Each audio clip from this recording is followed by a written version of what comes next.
আমার পিতামাতা জীবিত থাকা অবস্থায় বুঝ না থাকায় তাদের সাথে জঘন্যতম বেয়াদবি করেছি। এখন আমার বুঝ এসেছে, কিন্তু তারা দুনিয়াতে বেঁচে নাই। আমার মাফের কি কোনো সুযোগ আছে? মাশাআল্লাহ ভাই, চমৎকার একটি প্রশ্ন। আমরা অনেক ভাইরা আছি এই হতভাগ্যের জায়গায় আমরা চলে গেছি যে বাবা মা জীবিত, তাদেরকে আমরা কদর করি নাই, তাদের না কদরই করেছি। আল্লাহ তাআলা নিয়ে গেছেন। ভাইরা আমার, এই সম্পদটা যতদিন আছে বেঁচে এই বট গাছগুলোর কদর করবেন ভাই। অনেক ভাইরা আছেন মনে করেন না, বাপ মা তো আমাকে তেমন কোনো সাপোর্ট দেয় না, তাদের দ্বারা তেমন কোনো উপকার আসে না। ভাইরা আমার, কিচ্ছুর দরকার নাই। আল্লাহর কসম করে বলছি, আপনার বাবা আপনার মা আপনার কোনো উপকার করেন না, কিচ্ছু করেন না, বরং আপনাকে ডিস্টার্ব করেন। আপনার কাছে মনে হয় কিচ্ছুর দরকার নাই। এই বট গাছটা শুধু যদি বেঁচে থাকে, শুধু টিকে থাকে আপনার মাথার উপরে, তো আল্লাহর জমিনের সবচেয়ে বড় নেয়ামত আপনার কাছে এখনো আছে। এটা হারানোর আগ পর্যন্ত টের পাবেন না ভাই। যারা হারাই ফেলছে তাদের কাছে গিয়ে বসেন, তাদের দিলের হাহা ব্যথা এটা অনুভব করার চেষ্টা করেন ভাই। আমি আমার বাবাকে হারাইছি, আমি বুঝি আমি কি হারিয়েছি। এখনো প্রায় সময়, অনেক দিন হয়ে গেছে, দীর্ঘ 4 মাস হয়ে গেছে, এখনো যখনই মনে পড়ে অস্থির হয়ে পড়ি। নিজেকে নিয়ন্ত্রণ করা অনেক কঠিন হয়ে যায়। বাবার কোনো স্মৃতি দেখলে মানে নিজেকে কন্ট্রোল করা কঠিন হয়ে যায়, চোখের পানি আর ধরে রাখা যায় না, কঠিন। কারণ এই সম্পদ হারিয়ে যাওয়ার পরে সবাই বুঝে যে কি হারাইছি। আল্লাহ তাআলা যাদের বাবা মা বেঁচে আছেন তাদেরকে কদর করার তৌফিক দান করুন। বাবা মার সামনে কখনো জোরে কথা বলবেন না ভাই, কখনো না, কোনোদিন জোরে কথা বলবেন না ভাই। বাবা মার ঋণ এটা কোনোদিন শোধ করা যায় না।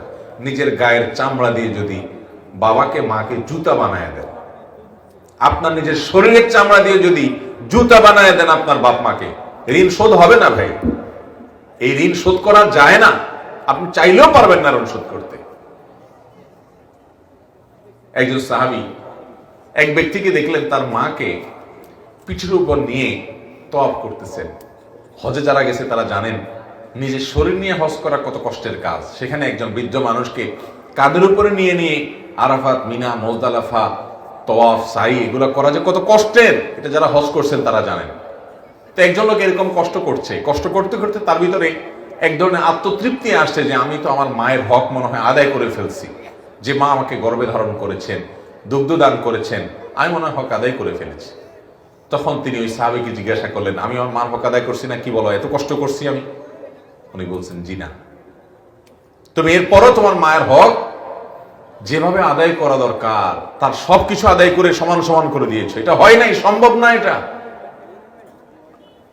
নিজের স্ত্রী যখন সন্তান সম্ভবা হয়, এটা জিজ্ঞেস করে দেখেন কষ্টটা কি।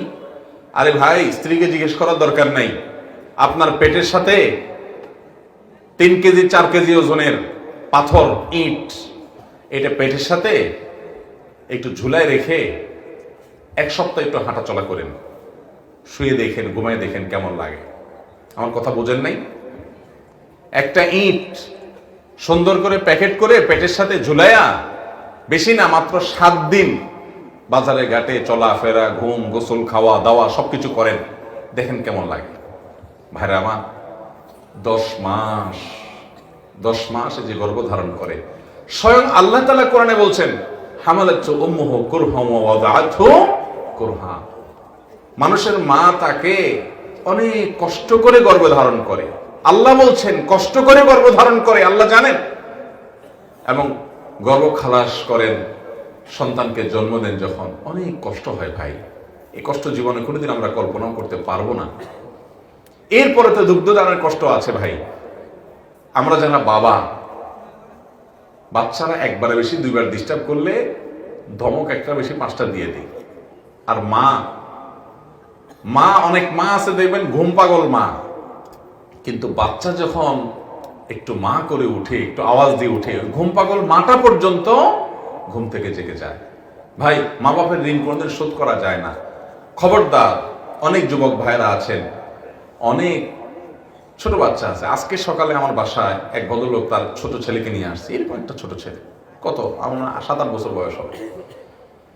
যিনি নিয়ে আসছেন তিনি বাচ্চাটার নানা হন। নানা তার নাতিকে নিয়ে এসে আমাকে বলতেছে, ওকে একটু নসিহত করেন, ওর জন্য একটু দোয়া করে দেন, কারণ ওর মার সাথে বেয়াদবি করে। তো আমি চিন্তা করলাম সমাজ কোথায় চলে যাচ্ছে, একটা 8 বছরের বাচ্চা মার সাথে বেয়াদবি করছে। ভাইরা আমার, এই একটা জায়গায় নো কম্প্রোমাইজের জায়গায় চলে যাবেন, নিজের স্ত্রী বলেন, বন্ধু বান্ধব বলেন, সবার সাথে, যে আমার মা বাবা, তো এখানে কোনো কম্প্রোমাইজ নাই। মা বাবা একদিকে, সারা পৃথিবী একদিকে, সারা দুনিয়া একদিকে, আমার মা বাবা একদিকে।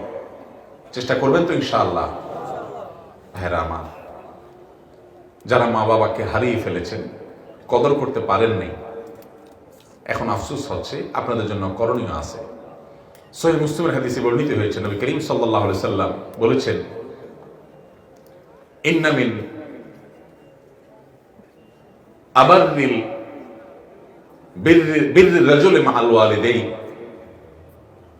কোন মানুষ তার বাবার প্রতি, মায়ের প্রতি, হাদিসে শুধু বাবার কথা আসছে, কিন্তু বাবা মা দুজনই উদ্দেশ্য, বাবা মায়ের প্রতি যদি কেউ সদাচরণ করতে চায়, তাহলে বাবা মার মৃত্যুর পর বাবা মা যাদের সাথে চলাফেরা করতেন, তাদের সে বন্ধু বান্ধব, তাদের যে আপনজন, তাদের সে প্রিয়জন, তাদের সাথে বাবার মতো আচরণ করবেন।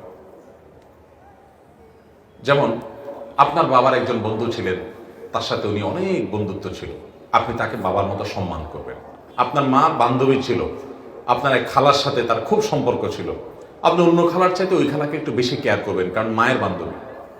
কথাকে বুঝাতে পারছি? সেই সাথে আল্লাহর কাছে চোখের পানি ফেলে দোয়া করবেন, আল্লাহ আমার বাবাকে, আমার মাকে আপনি মাগফিরাত নসিব করেন। খুব দোয়া করবেন, চেষ্টা করবেন তো ইনশাআল্লাহ। আল্লাহ তাআলা আমাদেরকে নেয়ামতকে সময় থাকতে কদর করার তৌফিক দান করুন।